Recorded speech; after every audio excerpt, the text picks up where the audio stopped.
ഇന്നത്തെ വീഡിയോയിൽ നമ്മൾ കുറച്ച് ജിയോ പൊളിറ്റിക്കൽ ഡെവലപ്മെന്റ്സ് ആണ് നോക്കുന്നത്. അതിൽ സൈപ്രസിൽ നിന്നും ഇന്ത്യക്ക് 10,000 കോടി ഫോറിൻ ഡയറക്റ്റ് ഇൻവെസ്റ്റ്മെന്റ് വരികയാണ്. ഇത് 4 ദിവസങ്ങൾക്ക് മുമ്പ് Indian prime minister Narendra Modi Cyprus visit ചെയ്തതുമായിട്ട് ബന്ധപ്പെട്ട് അതിൽ ഉണ്ടായ നിർണായകമായിട്ടുള്ള ഒരു എഗ്രിമെന്റ് ആണിത്. ഇതൊരു സക്സസ്ഫുൾ ആയിട്ടുള്ള ഒരു വിസിറ്റ് ആയിട്ട് തന്നെ നമുക്ക് കരുതാം. അതായത് ഇത് ഫാസ്റ്റ് ആയിട്ട് ഇമീഡിയറ്റ് ആയിട്ട് തന്നെ സൈപ്രസ് ഇന്ത്യക്കുള്ളിൽ ഈ ഒരു ഇൻവെസ്റ്റ്മെന്റ് കൊണ്ടുവരികയാണ്. ഈ ഒരു ഫണ്ട് പൂർണ്ണമായിട്ടും അവർ ഇന്ത്യയുടെ ഷിപ്പിംഗ് മേഖലയിലായിരിക്കും ഇൻവെസ്റ്റ്മെന്റ് നടത്തുന്നത്. അപ്പോൾ ഇതിലൂടെ കുറച്ച് കൂടുതൽ എംപ്ലോയ്മെന്റ് ജനറേറ്റ് ചെയ്യാനുള്ള സാധ്യതയുണ്ട്. അതുപോലെ തന്നെ ഷിപ്പിംഗ് മേഖലയിൽ ട്രാൻസ്ഷിപ്മെന്റ് നടത്തുന്ന പോർട്ടുകളുടെ നവീകരണം, അതുപോലെ തന്നെ പുതിയ എക്യുപ്മെന്റുകൾ പർച്ചേസ് ചെയ്യുന്നത്, ഇതുമായിട്ടൊക്കെ ബന്ധപ്പെട്ടായിരിക്കും ഈ ഇൻവെസ്റ്റ്മെന്റ് പൂർണ്ണമായിട്ടും ഇന്ത്യക്കുള്ളിൽ വരുന്നത്. അപ്പോൾ 10,000 കോടി ചില്ലറ പൈസയല്ല, നല്ലൊരു ഇൻവെസ്റ്റ്മെന്റ് ആണ്. അപ്പോൾ ഇത് സൈപ്രസുമായിട്ട് ഇന്ത്യ വെച്ചിരിക്കുന്ന ഒരു റിലേഷൻഷിപ്പിന് ഇതൊരു നെക്സ്റ്റ് ലെവൽ ബോണ്ടിങ് ആയിട്ട് തന്നെ ഈ ഒരു വിഷയം മാറുന്നു എന്നാണ് മനസ്സിലാക്കേണ്ടത്. തുർക്കിയെ കൗണ്ടർ ചെയ്യാൻ വേണ്ടിയിട്ടാണ് ഗ്രീസിന്റെ സപ്പോർട്ടോടുകൂടി യഥാർത്ഥ സൈപ്രസിന്റെ ഭാഗത്ത് ഇന്ത്യ പോയി വിസിറ്റ് ചെയ്ത് മടങ്ങിയത്. അപ്പൊ അതിന്റെ ആ ഒരു ഫ്രണ്ട്ഷിപ്പിന്റെ ഭാഗമായിട്ടാണ് ഈ ഇൻവെസ്റ്റ്മെന്റുകളൊക്കെ വരുന്നത്. ഇന്ത്യ ഇൻവെസ്റ്റ്മെന്റിന് ഏറ്റവും ഒരു ഗ്രേറ്റ് ഓപ്പർച്യൂണിറ്റിയാണ്. പല ഗ്ലോബൽ ഇൻവെസ്റ്റ്മെന്റ് ഫേംസും വളരെ സ്ഥായിയായിട്ടുള്ള ഇൻട്രസ്റ്റ് റേറ്റ്, ആ ഒരു ഗ്രോത്ത് റേറ്റ്, സ്റ്റേബിൾ ആയിട്ടുള്ള ഗ്രോത്ത് റേറ്റ്, ഒരു 6% മേളിൽ എപ്പോഴും, അതായത് ഒരു 6% മേളിൽ എപ്പോഴും ഒരു ഗ്രോത്ത് റേറ്റ് സ്റ്റേബിൾ ആയിട്ട് വിലയിരുത്തിയിട്ടുണ്ട് പല ഫേമുകളും. അതുകൊണ്ട് തന്നെയാണ് ഇന്ത്യയെ ഇൻവെസ്റ്റ്മെന്റ് ചെയ്യാൻ വേണ്ടിയിട്ട് കൂടുതൽ ഫോറിൻ കമ്പനികളെ തിരഞ്ഞെടുക്കുന്നത്. One of the most populated കൺട്രിയും കൂടിയാണ്. അതായത് നമ്മൾ ഇന്ത്യക്കുള്ളിൽ ഉത്പാദിപ്പിക്കുന്ന സാധനത്തിൽ ഏറ്റവും കൂടുതൽ നമുക്ക് ഇന്ത്യക്കുള്ളിൽ തന്നെ അത് വിറ്റഴിക്കാൻ പറ്റും എന്നുള്ളതാണ് അതിന്റെ ഏറ്റവും വലിയ ഒരു പ്രത്യേകത. അതാണ് മനസ്സിലാക്കേണ്ടത്.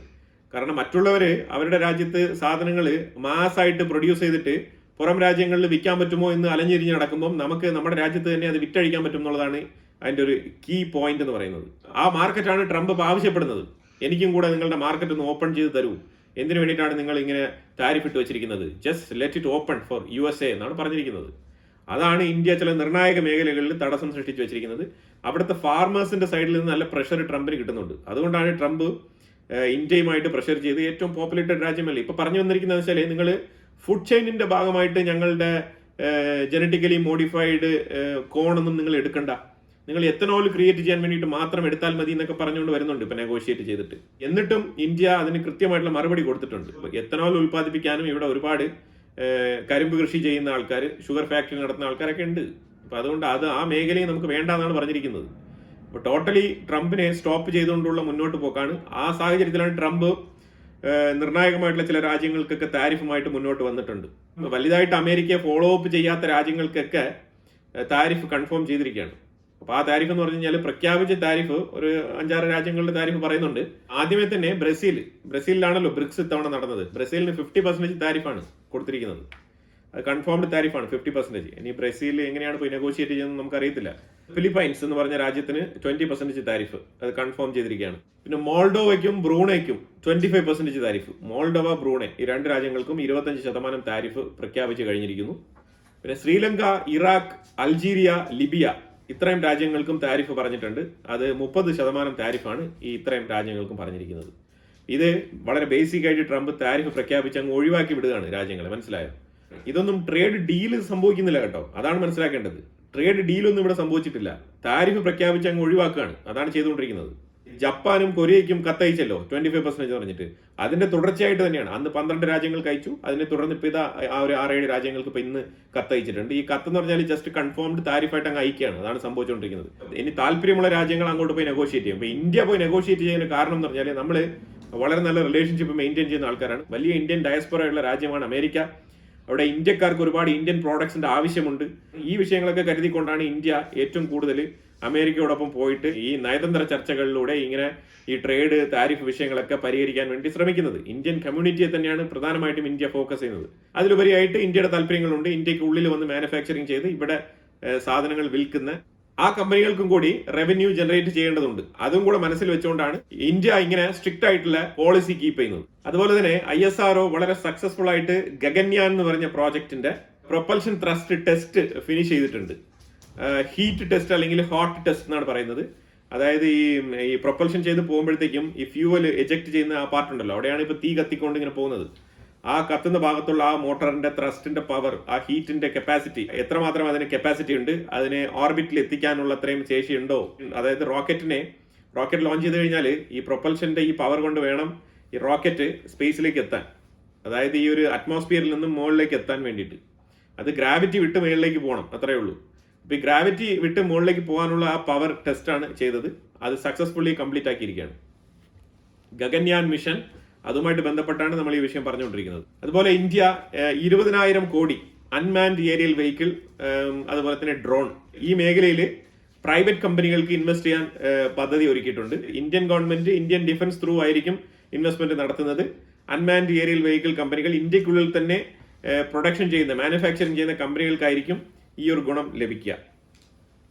അതുപോലെ ഈ ഡെമോക്രാറ്റിക് റിപ്പബ്ലിക് ഓഫ് കോങ്കോ, അവര് അമേരിക്കയുമായിട്ട് പലതരത്തിലുള്ള സമാധാന കരാറുകളൊക്കെ ഒപ്പുവെച്ചെങ്കിലും ഇന്ത്യയിൽ നിന്ന് അവരൊരു ഡിഫൻസ് കരാർ സ്വന്തമാക്കിയിട്ടുണ്ട്. അപ്പൊ ഇന്ത്യയിൽ നിന്നാണ് അവർ അമ്യൂണിഷൻസ് പർച്ചേസ് ചെയ്യാനുള്ള കരാർ ഒപ്പിട്ടിരിക്കുന്നത്. അതൊരു പ്രൈവറ്റ് കമ്പനിയുമായിട്ടാണ് ഒപ്പിട്ടിരിക്കുന്നത്, ഇന്ത്യൻ ഗവൺമെന്റുമായിട്ടല്ല ഒപ്പിട്ടിരിക്കുന്നത്. അതായത് കോസ്റ്റ് എഫക്റ്റീവ്ലി ട്രസ്റ്റ് വർത്തി ആയിട്ട് ഒരു ആവറേജ് ലെവലിലുള്ള ഇപ്പൊ ആഫ്രിക്കൻ രാജ്യങ്ങൾക്കൊക്കെ ഇതേപോലത്തെ അമ്യൂണിഷൻസ് ഒക്കെ വേണമെന്നുണ്ടെങ്കിൽ അതിന്റെ ബെസ്റ്റ് ഓപ്ഷൻ ഇന്ത്യ എന്നാണ് ഇപ്പം ആഫ്രിക്കൻ റീജിയനിലുള്ള രാജ്യങ്ങൾക്കെല്ലാം തന്നെ മനസ്സിലായി തുടങ്ങിയിരിക്കുന്നത്. അതുകൊണ്ട് തന്നെ വളരെ വിശ്വസ്തയോടുകൂടിയാണ് ഇന്ത്യയിലെ സാധനങ്ങൾ, അതും ഈ ഡിഫൻസ് മേഖലയിൽ നാഷണൽ സെക്യൂരിറ്റിയുമായിട്ട് ബന്ധപ്പെട്ട കാര്യങ്ങൾ വരുമ്പോഴത്തേക്കും ആഫ്രിക്കൻ രാജ്യങ്ങളുടെ ഫസ്റ്റ് പ്രയോറിറ്റി ഇന്ത്യ എന്ന് മാറുന്ന ഒരു സിറ്റുവേഷനാണ് ഇപ്പം സംഭവിച്ചുകൊണ്ടിരിക്കുന്നത്. കാരണം യൂറോപ്യൻ മേഖലയിൽ പോയാലും എക്സ്പെൻസീവ് ആണ്. പിന്നെ യൂറോപ്പ് എന്ന് പറഞ്ഞാൽ തന്നെ അവർക്ക് അലർജിയാണ് ആഫ്രിക്കൻസിന്. അതുപോലെ തന്നെ അമേരിക്കൻ പ്രോഡക്റ്റ് എല്ലാം തന്നെ എക്സ്പെൻസീവ് ആണ്, ഹ്യൂജ്ലി എക്സ്പെൻസീവ്. അപ്പൊ അതുകൊണ്ട് തന്നെ India is the best option. China ആണെങ്കിൽ ട്രസ്റ്റ് ഇല്ല, ചൈനയാണെങ്കിൽ വാങ്ങിക്കുന്ന സാധനം പ്രവർത്തിക്കുമോ ഇല്ലയോ എന്നുള്ളതിനെ കുറിച്ചുള്ള ഡൗട്ട്. അതുകൊണ്ട് തന്നെയാണ് ഈ രീതിയിൽ. പിന്നെ ചില പൊളിറ്റീഷ്യൻസ് ചൈനയുടെ പൈസയും മേടിച്ചുകൊണ്ട് അവരുടെ പോക്കറ്റിലിട്ടുകൊണ്ട് ചില സാധനങ്ങളൊക്കെ മേടിച്ച് അവരവരുടെ രാജ്യത്തിൽ ഇങ്ങനെ കൊണ്ട് പാക്ക് ചെയ്ത് വെക്കുന്നുണ്ട്. അത് എത്രമാത്രം എഫിഷ്യന്റ് ആയിട്ട് അത് ഉപയോഗിക്കപ്പെടുന്നുണ്ട് എന്ന് ചോദിച്ചു കഴിഞ്ഞാൽ നമുക്കറിയില്ല. അതാണ് അതിന്റെ പ്രത്യേകത. ഇന്ത്യ അമേരിക്കയിൽ നിന്നും കുറച്ച് ഡിഫൻസ് പ്രോഡക്റ്റുകൾ വളരെ ക്വിക്കായിട്ട് തന്നെ പർച്ചേസ് ചെയ്യുന്നുണ്ട്. അത് ഓപ്പറേഷൻ സിന്ദൂറിന് ശേഷമാണ് ഏറ്റവും കൂടുതൽ ഇന്ത്യ എഫക്റ്റീവായിട്ട് അമേരിക്കയിൽ നിന്നും ഈ ഡിഫൻസ് പ്രോഡക്റ്റുകൾ പർച്ചേസ് ചെയ്യുന്നത്. പ്രിസിഷൻ ഗൈഡഡ് ആർട്ടിലറി ഷെൽസ്, അതാണ് ഏറ്റവും കൂടുതൽ പർച്ചേസ് ചെയ്തിരിക്കുന്നത്. അതുപോലെ തന്നെ ലോറ എന്ന് പറഞ്ഞ ഇസ്രായേലിന്റെ സൈഡിൽ നിന്നും ഇതേപോലെ തന്നെ precision guided air to surface missiles നമ്മൾ പർച്ചേസ് ചെയ്യുന്നുണ്ട്. പിന്നെ ഈ ഇസ്രായേലിൽ നിന്ന് മേടിക്കുന്ന ഈ ലോറ വെപ്പൺ ആയിരിക്കും ഏറ്റവും കൂടുതൽ ഇന്ത്യ ഇനി ഭാവിയിൽ ഉപയോഗിക്കാൻ പോകുന്നതായിട്ടും കൂടി പറയുന്നുണ്ട്. പിന്നെ പ്രൈം മിനിസ്റ്റർ മോദി ഇന്നലെ നമീബിയ വിസിറ്റ് ചെയ്ത് മടങ്ങിയിട്ടുണ്ട്. അപ്പം പ്രൈം മിനിസ്റ്റർ മോദി ഓൾമോസ്റ്റ് ഈ ഒരു ആഫ്രിക്കൻ റീജിയനിലുള്ള രാജ്യങ്ങൾ ഇതുപോലെ ബ്രിക്സ് ഇതൊക്കെ ഈ സബ്മിറ്റ് ഒക്കെ കഴിഞ്ഞ് നാട്ടിലേക്ക് മടങ്ങുകയാണ്. ഇന്ത്യ നമീബിയ റിലേഷൻഷിപ്പ് എങ്ങനെയാണ് ബിൽഡ് ചെയ്ത് വരുന്നത് പറഞ്ഞു കഴിഞ്ഞാൽ, അത് നമീബിയ ഡിഫൻസ് പ്രോഡക്റ്റ് ഇന്ത്യയുടെ കയ്യിൽ നിന്ന് പർച്ചേസ് ചെയ്യാം. അവർക്ക് ക്രെഡിറ്റ് ലൈൻ കൊടുത്തിട്ടുണ്ട് ഇന്ത്യ, ക്രെഡിറ്റ് ലൈൻ ബേസിസിൽ. തിരിച്ച് ഇന്ത്യക്ക് നമീബിയ എന്താണ് ചെയ്യാൻ പോകുന്നത് പറഞ്ഞാൽ ക്രിട്ടിക്കൽ മിനറൽസ്, അതേപോലെ റെയർ എർത്ത് മിനറൽസ്, ഇതൊക്കെ ഇതുമായിട്ട് ബന്ധപ്പെട്ടുള്ള എഗ്രിമെന്റ് സൈൻ ചെയ്തിരിക്കുകയാണ്. ഇത് തീർച്ചയായിട്ടും നമീബിയയുമായിട്ടുള്ള ഈ ഒരു കരാർ ചൈനയെ ഒരു പരിധി വരെ നമുക്ക് കൺട്രോൾ ചെയ്യാൻ സാധിക്കുന്ന തരത്തിലായിരിക്കുമെന്നാണ് മനസ്സിലാക്കാൻ പറ്റുന്നത്. അത് ഉടനെ അല്ലെങ്കിലും സമീപ ഭാവിയിൽ ഒരു 2 to 3 ഒരു 2 വർഷം കഴിയുമ്പോൾ തന്നെ ഇതിന്റെ റിസൾട്ട് കണ്ടു തുടങ്ങും. ഒരു 3 to 5 ഇയേഴ്സിൽ നമ്മൾ ഈ ഒരു റെയർ എർത്ത് എലമെന്റ്സിന് വേണ്ടിയിട്ടൊക്കെ ഈ ചൈനയെ ഇത്രമാത്രം ഡിപ്പെൻഡ് ചെയ്യുന്നതിൽ നിന്നും നമ്മൾ ഒരുപാട് മാറി അവസ്ഥയ്ക്ക് ഒരുപാട് വ്യത്യാസം ഉണ്ടാവും എന്നാണ് പ്രതീക്ഷിക്കുന്നത്. അപ്പൊ ആ രീതിയിലാണ് ഈ ആഫ്രിക്കൻ രാജ്യങ്ങളെല്ലാം തന്നെ നമ്മൾ ഓടി നടന്ന് ഇപ്പം ഈ കരാറുകളും ട്രേഡും ഇതുമായിട്ട് ബന്ധപ്പെട്ട കാര്യങ്ങളൊക്കെ നമ്മൾ മുന്നോട്ട് നീക്കുന്നത്. US-ഉമായിട്ട് ഇന്ത്യക്കുള്ള ട്രേഡ് 101 ബില്യൺ ആണെന്നുണ്ടെങ്കിൽ ആ 101 ബില്യൺ നമുക്ക് വേറെ ഏത് രീതിയിൽ ഈക്വലൈസ് ചെയ്യാം എന്നുള്ളതാണ് ഇന്ത്യയുടെ ഇപ്പോഴത്തെ പ്രധാന റിസർച്ചും. അതുമായിട്ടാണ്, ആ ഒരു ലക്ഷ്യവുമായിട്ടാണ് ഇന്ത്യ മുന്നോട്ട് നീങ്ങുന്നത്. വളരെ നല്ല കാര്യമാണ്. അപ്പൊ നമീബിയ നമ്മുടെ അടുത്ത് ആയുധം മേടിക്കും. അത് ക്രെഡിറ്റ് ലൈൻ ഓഫ് ക്രെഡിറ്റിന്റെ ബേസിസിലായിരിക്കും അവർ മേടിക്കുന്നത്. ആ ക്രെഡിറ്റിന്റെ പൈസ നമ്മൾ തീർച്ചയായിട്ടും മിനറൽസും കാര്യങ്ങളൊക്കെ ഇങ്ങോട്ട് എടുക്കുമ്പോഴത്തേക്കും അതിൽ തന്നെ നമുക്ക് ടാലിയാക്കാൻ പറ്റുന്ന കാര്യങ്ങളാണ്. കാരണം ഡിഫൻസ് എക്യുപ്മെന്റ്സ് എന്ന് പറയുമ്പോഴത്തേക്കും നല്ല വില വരുന്ന സാധനമാണ്. അതുപോലെ തന്നെ റെയർ എർത്ത് മിനറൽസിനും ഒരു കംപ്ലീറ്റ് പ്രോഡക്റ്റ് സെല് ചെയ്യുമ്പോഴത്തേക്കും കൊടുക്കേണ്ട അത്രയും പൈസ കൊടുക്കേണ്ട എങ്കിലും നിശ്ചിത തോതിലുള്ള പ്രൈസ് നമ്മൾ കൊടുത്തു തന്നെയാണ് റെയർ എർത്ത് എലമെന്റ്സ് നമ്മൾ ഇന്ത്യയിലോട്ട് എടുക്കുന്നത്. നമീബിയയിൽ ഈ കോബാൾട്ട്, മാംഗനീസ് ഇതുപോലത്തെ എലമെന്റ്സ് അല്ലാണ്ട് ക്രിട്ടിക്കൽ എലമെന്റ് കാറ്റഗറിയിൽ വരുന്ന മിനറൽസും കൂടി നമീബിയയിൽ ഉണ്ട് എന്നാണ് അറിവ്. നമീബിയ ഇതൊക്കെ ഒരു സുപ്രഭാതത്തിൽ സാങ്ഷൻ ചെയ്ത് വെച്ചിരിക്കുന്നതാണ്. അവരുടെ രാജ്യത്ത് നിന്ന് ഇങ്ങനെ ഈ ഒരു ക്രിട്ടിക്കൽ മിനറൽസ് ഒന്നും എക്സ്പോർട്ട് ചെയ്യാൻ കഴിയില്ല എന്നുള്ള നിയമമൊക്കെ ഉണ്ടായിരുന്ന രാജ്യമാണ് നമീബിയ. അതുപോലെ സിംബാബ്വേക്കും അതേപോലെ ഉണ്ടായിരുന്നു. അപ്പൊ ഇതുപോലെ ഈ രീതിയിലുള്ള രാജ്യങ്ങളൊക്കെയാണ് ഇന്ത്യ ഇപ്പം കൂടുതൽ ഫോളോ അപ്പ് ചെയ്യുന്നത്. അപ്പൊ അതുകൊണ്ട് തന്നെ ഇന്ത്യക്ക് വേണ്ടിയിട്ടും അവരുടെ രാജ്യത്തിന് വേണ്ടിയിട്ടും അവരുടെ രാജ്യത്തിന്റെ പുരോഗതിക്ക് വേണ്ടിയിട്ടും നമ്മൾ പേ ചെയ്തിട്ടാണ് ഈ സാധനങ്ങൾ ഇങ്ങോട്ട് കൊണ്ടുവരുന്നത്. അല്ലാതെ മറ്റുള്ളവരെ പോലെ പോയി കൊള്ളയടിക്കാൻ പോകുന്നതല്ല. അതും കൂടി നമ്മൾ മനസ്സിലാക്കണം. നമ്മൾ 100 രൂപ എടുത്തിട്ട് 100 നമ്മൾ എടുത്തിട്ട് 5 രൂപ രാജ്യത്തിന് കൊടുത്തിട്ട് വരുന്ന പരിപാടി ഇല്ല ഇന്ത്യക്ക്. അതൊക്കെ ഫ്രാൻസിനും യൂറോപ്യൻസിനും തന്നെയാണ് ആ പരിപാടിയൊക്കെ ഉള്ളത്. അത് ഇന്ത്യക്കാർക്കില്ല പരിപാടി. അപ്പോൾ അതുകൊണ്ട് ഇന്ത്യ വളരെ കൃത്യമായിട്ട് എഗ്രിമെന്റ് ഒക്കെ വെച്ച് അവർക്ക് കൊടുക്കേണ്ട മാക്സിമം കൊടുത്തിട്ട് തന്നെയാണ് ഇന്ത്യയുടേതായിട്ടുള്ള എന്താണോ നമുക്ക് റൈറ്റ്ഫുൾ ആയിട്ട് എടുക്കാനുള്ളത് അത് എടുത്തുകൊണ്ട് വരുന്നത്. അപ്പോൾ ഇതൊക്കെയാണ് കുറച്ച് ഇമ്പോർട്ടൻ്റ് ആയിട്ടുള്ള ഇന്നത്തെ വിശേഷങ്ങൾ. അപ്പോൾ ഇതിനെക്കുറിച്ചുള്ള അഭിപ്രായങ്ങൾ കമന്റ് ബോക്സിൽ രേഖപ്പെടുത്തുക. കൂടുതൽ വിഷയങ്ങളുമായിട്ട് അടുത്ത വീഡിയോയിൽ വരാം. Thank you so much.